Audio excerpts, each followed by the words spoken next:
Ya pemirsa, sudah bersama kami untuk membahas tema dialog kita hari ini, serangan balik Al Zaitun. Sudah bergabung bersama kita ada salah satu wali santri Al Zaitun yang juga menggugat pendiri NII Crisis Center, ada Pak Abdul Rosyid. Selamat siang, Assalamualaikum Pak. Sehat? Selamat siang, sehat. Alhamdulillah. Dan juga bergabung telewicara bersama kita siang hari ini ada Mas Ken Setiawan, pendiri NII Crisis Center. Mas Ken. Assalamualaikum Mas Ken. Waalaikumsalam warahmatullahi wabarakatuh. Selamat siang, Mbak. Ya, oke. Pak Abdul, mungkin berangkat dari laporan yang disampaikan oleh Pak Abdul sebagai salah satu wali santri ini. Apa sih sebenarnya yang melatar belakangnya akhirnya Pak Abdul merasa perlu untuk melaporkan mengenai hal ini? Oke, pertama bahwa saya memang secara langsung, saya wali santri dari kelima anak saya yang di Al Zaitun.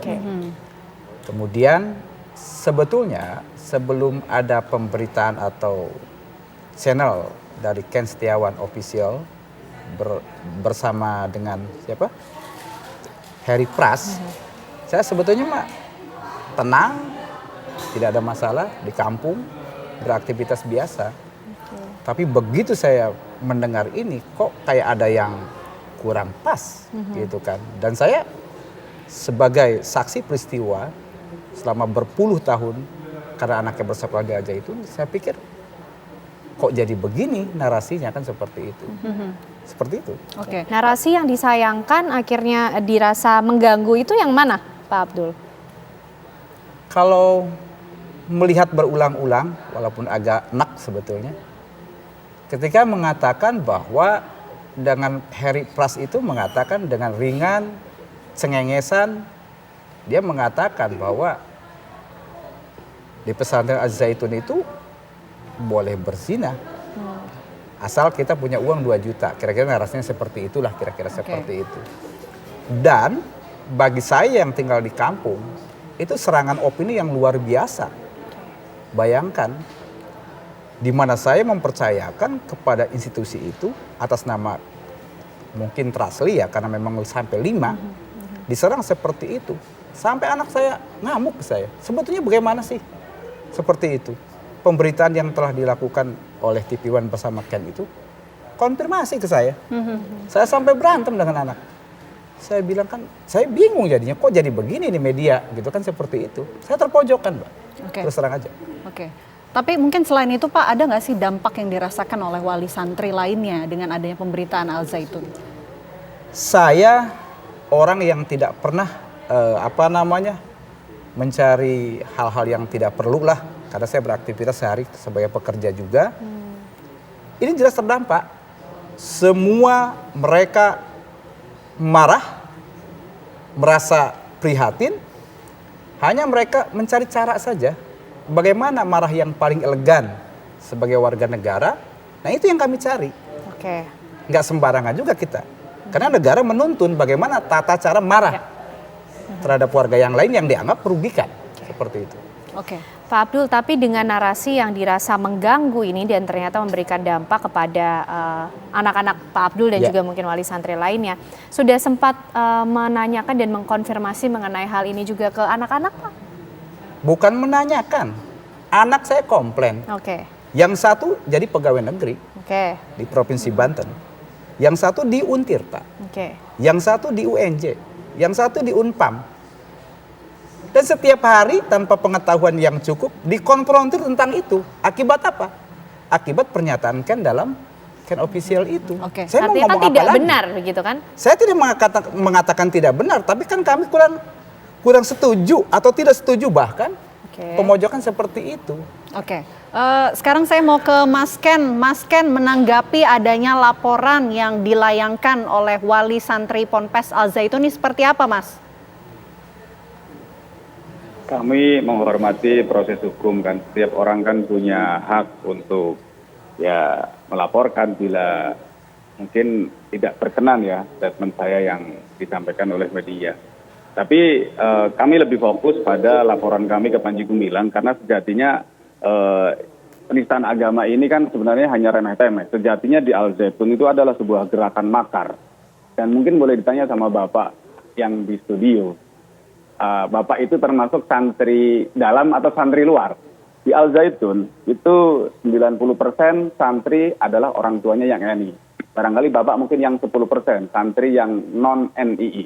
Nah ini kita kemarin juga di TV kan sudah disampaikan orang tua santri yang 21 tahun adalah orang dalam yang orang tuanya notabene, dan di sana banyak sekali kejanggalan-kejanggalan.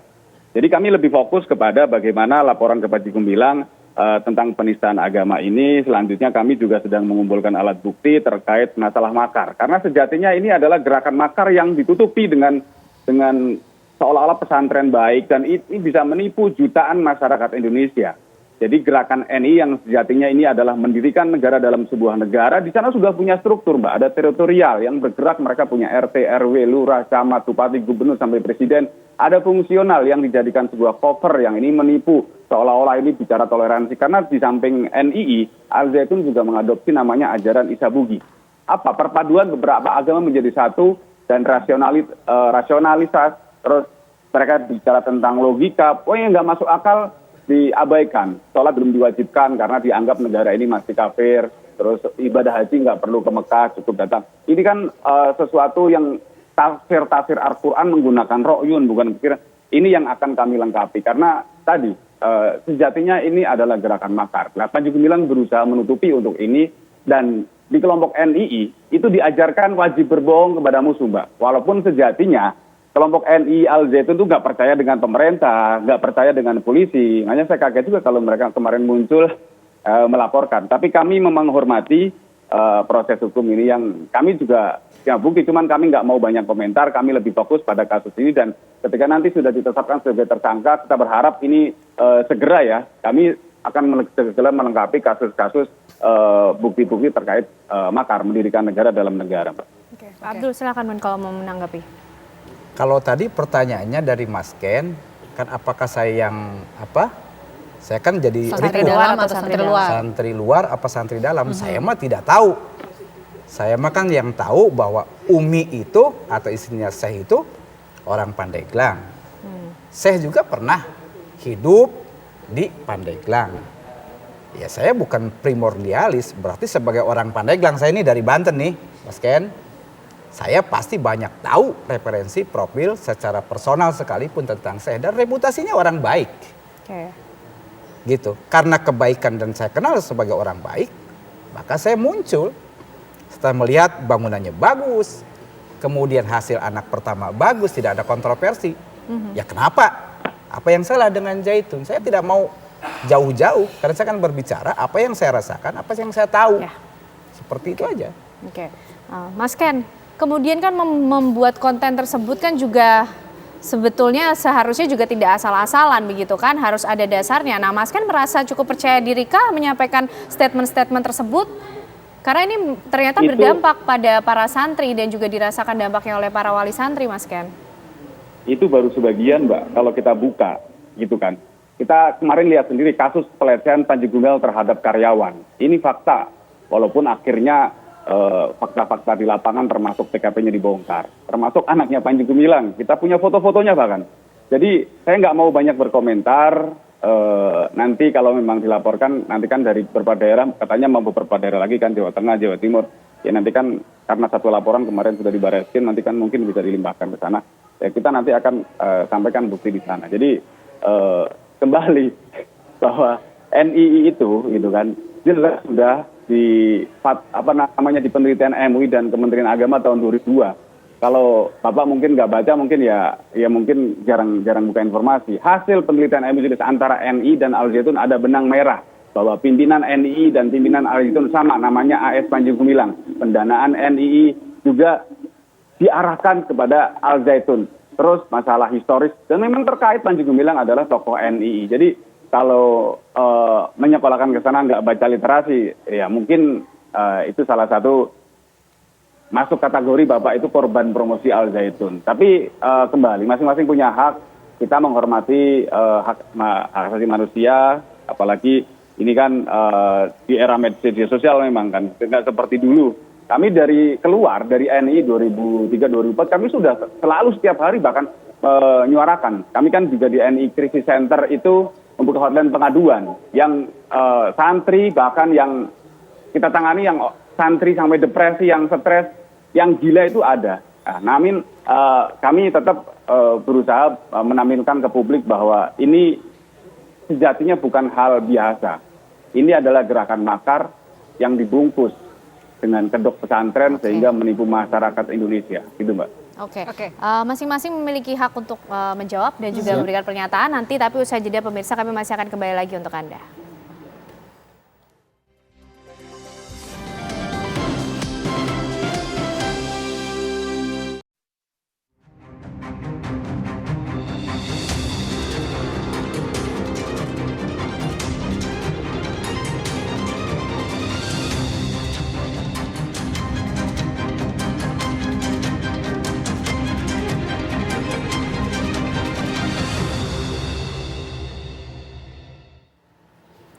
Masih bersama kami pemirsa di Apa Kabar Indonesia Siang. Pemirsa, Kementerian Agama akan menjamin hak konstitusi para santri di Pondok Pesantren Al Zaitun. Hingga kini Kemenak masih menyusun langkah menyikapi kontroversi yang terjadi di Pondok Pesantren Al Zaitun.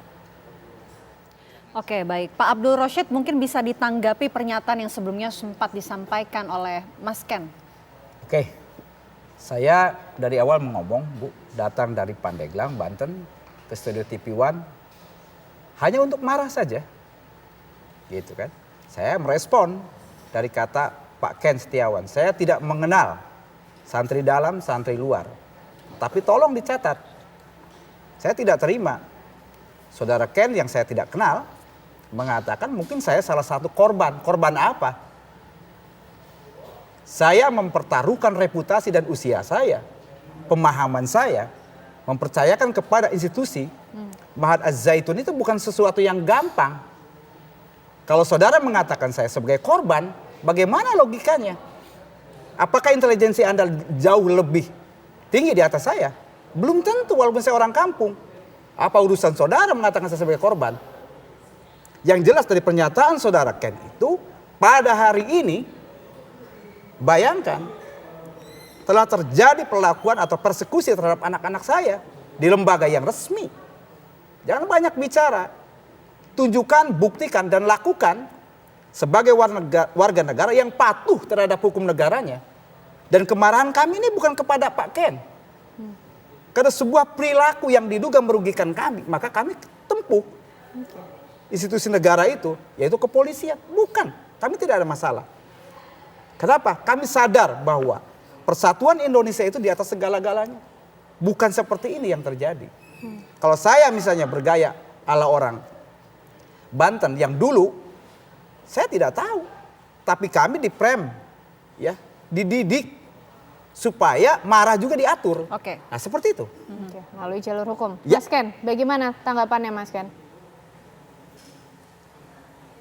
Yang jelas kami fokus tadi pada laporan kami yang tujuannya sebenarnya kami dan kawan-kawan mewakili umat Islam juga, karena Panji Gumilang ini kan menistakan agama Islam. Di samping untuk menghentikan langkah Panji Gumilang, juga kita menghentikan kegaduhan yang ditimbulkan oleh Panji Gumilang. Sorry. Jadi kami berharap, kami mendorong pemerintah agar negara hadir memberikan perlindungan kepada hukum, dan kami mengapresiasi hal ini Menko Polhukam dan termasuk Barreskrim yang secara sigap ini sehingga diproses, sehingga ya ini kita tinggal tunggu proses hukum terhadap Panji Gumilang. Kita negara hukum, jangan sampai kita juga kita taat pada hukum. Sudah kita serahkan saja kepada hukum. Kalau memang ini kita bicara negara hukum, nggak usah berdebat. Saya rasa kalau berdebat kita menjadi debat kusir. Kita serahkan pada hukum, nanti biar hukum yang... Saya datang ke TV One itu bukan mau debat kusir, Pak. Bukan. Sama sekali tidak.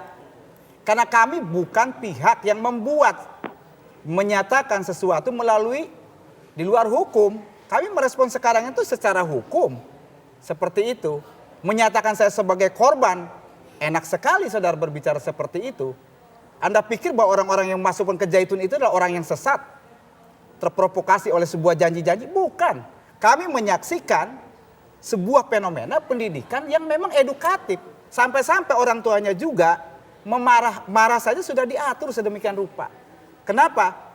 Kami bersyukur kami pada hari ini sudah seperti ini. Kalau kami misalnya melakukan counter yang sama, selesai ini urusan. Ribut kita urusan Mas Ken. Terus terang aja. Oke. Mas Ken, gimana Mas Ken? Ini ternyata kan yang dilakukan Mas Ken dampaknya apakah sudah dipikirkan juga pada saat itu sampai sejauh ini Mas Ken? Bapak percaya nggak dengan MUI, dengan Kemenak, coba saya tanya. Saya, Hasil penelitian MUI sudah jelas. Mas Ken, saya mah pengennya saudara itu merespon saya kapasitas sebagai wali santri. Yang dirugikan oleh Mas Ken, itu aja. Jadi ngomong itu mesti diukur. Ngomong itu harus punya prosedur. Itu bernegara yang baik. Jangan nyerocos nggak jelas. Saya ini udah 53 tahun. Atas nama usia dan pemahaman saya pertaruhkan. Jangan main-main. Oke. Gimana Mas Ken? Langkahnya Ya udah tadi kan menyerahkan ke hukum. Ngapain kita debat di sini? Tapi artinya begini, yang dilakukan Mas Ken ketika membuat konten tersebut ini juga sudah diperhitungkan ternyata memberikan efek dan dampak pada para santri yang bahkan akhirnya pada wali santri ini kemudian merasa perlu untuk membawa ini ke jalur hukum begitu. Ya udah, tadi kan katanya diserahkan ke hukum. Ya udah nanti biar hukum yang bicara. Kalau saya bicara di sini juga nggak ada gunanya juga kan, nggak akan menyelesaikan persoalan kalau cuma bicara di forum kan. Oke, tapi kemudian ya, tapi Mas Ken kemudian untuk bisa menanggapi adanya laporan yang diajukan oleh wali santri ini berdasarkan pernyataan yang Mas Ken sempat sebutkan, ini apakah sudah menyiapkan sejumlah barang bukti untuk diserahkan kepada pihak kepolisian, Mas? Keluarga dekat saya itu muadof dan orang alislah di hotel, tahu betul di dalam. Mungkin Bapak juga kerja itu waktu-waktu tertentu saja. Jadi kami tentunya juga ngerti hukum, kami bicara nggak mungkin asal ngomong apalagi bicara fitnah. Kami bicara dari tahun 2004 tentang masalah kebusukan Al Zaitun. Jadi ya sudah, kita ini saja, kita hormati proses hukum saja. Jadi kami mengapresiasi lah pemerintah dalam ini Pak Menluhuka, Pak Wapres, Bareskrim yang segera merespon persoalan ini. Nanti kan selanjutnya tinggal kita melengkapi bukti-bukti yang lain ketika nanti proses penistaan sudah diselesaikan. Kan enak begitu Mbak. Oke, artinya dari Mas Ken melemparkan sepenuhnya pada proses hukum yang berjalan. Pemirsa, kami ajak Anda sebelumnya untuk sebelum melanjutkan dialog hari ini untuk mendengarkan laporan langsung rekan kami ada Fatimah Albar. Silakan Fatimah.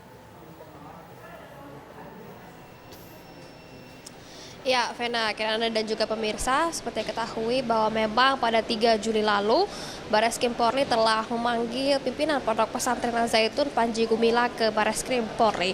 Dan memang pemanggilan tersebut merupakan klarifikasi atau pemerintahan langsung dari Bareskrim Polri mengenai isu yang beredar mengenai Al Zaitun itu sendiri. Dan memang pemeriksaan tersebut, permintaan klarifikasi tersebut berlangsung cukup lama, yaitu sekitar 9 jam. Dan setelah dilakukan pemeriksaan sekitar waktu 9 jam, pihak Bareskrim Polri langsung melakukan gelar perkara di mana penaikan penyidikan dari tahap penyelidikan ke tahap penyidikan. Dan seperti yang kita ketahui pemirsa bahwa di tahap penyidikan inilah pihak kepolisian sudah bisa menetapkan tersangka. Namun hingga hari ini, hingga sampai saat ini saya melaporkan pihak Bareskrim Polri belum menerapkan satupun tersangka mengenai kasus Al Zaitun itu sendiri. Dan sehingga untuk status Panji Gumilang sendiri hingga saat ini statusnya masih merupakan saksi terlapor. Jadi belum diterapkannya atau ditetapkannya tersangka baik Panji Gumilang maupun pihak-pihak terkait lainnya. Memang dari Dirtipidum Bareskrim Polri sendiri, Juhamdani mengatakan bahwa memang belum bisa menetapkan tersangka karena hingga saat ini penyidik masih menguji bukti-bukti yang dikumpulkan apakah memang benar terindikasi adanya perbuatan penistaan agama yang sesuai dengan pasal 156 huruf A KUHP, jadi masih terus diuji bukti-bukti yang dikumpulkan saat ini. Dan memang seperti yang kita kabarkan bahwa setelah naik tingkat menjadi tahap penyidikan ini sudah memenuhi syarat-syarat, di mana Bareskrim Polri menyampaikan bahwa naik tahap ke tahap penyidikan ini sudah adanya bukti-bukti yang dikumpulkan, kemudian juga sudah melakukan atau klarifikasi ke beberapa pihak, beberapa saksi, dan beberapa ahli, sehingga sudah pada tahap penyidikan. Dan kita masih menunggu informasi lebih lanjut. Sementara itu, kembali ke studio. Baik. Terima kasih Fatimah Albar melaporkan langsung dari Bareskrim Mabes Polri. Ya, Pak Abdul Rosyid, mungkin terakhir yang ingin disampaikan sambil juga menunggu proses hukum yang berlangsung dari laporan yang sudah dilayangkan. Kalau saya sebagai orang tua santri kepada pihak manapun, siapapun sebagai warga negara, berhati-hati membuat sesuatu untuk dipublikasikan kepada publik. Silahkan diukur, menempuh prosedur, jangan sampai merugikan warga negara yang lain. Intinya mah seperti itu. Karena kita tidak butuh sensasi, yang kita butuhkan sebetulnya substansi, keharmonisan dalam sesama anak bangsa lah, seperti itu kira-kira. Itu kalau memang tidak begitu, ya kita kurang harmonis ini, kurang bagus lah. Gitu. Seperti itu kira-kira. Baik, nanti kita akan ikuti bersama ya Pak, bagaimana kemudian hukum mengambil peran dalam kasus ini. Amin. Terima kasih Pak Abdul Rosyid, Wali Santri Ponpes Al Zaitun, dan tadi juga sudah bergabung bersama kita Ken Setiawan, pendiri dari NII Crisis Center. Terima kasih Mas Ken. Dan pemirsa, usai jeda Apa Kabar Indonesia Siang masih akan kembali hadir untuk Anda.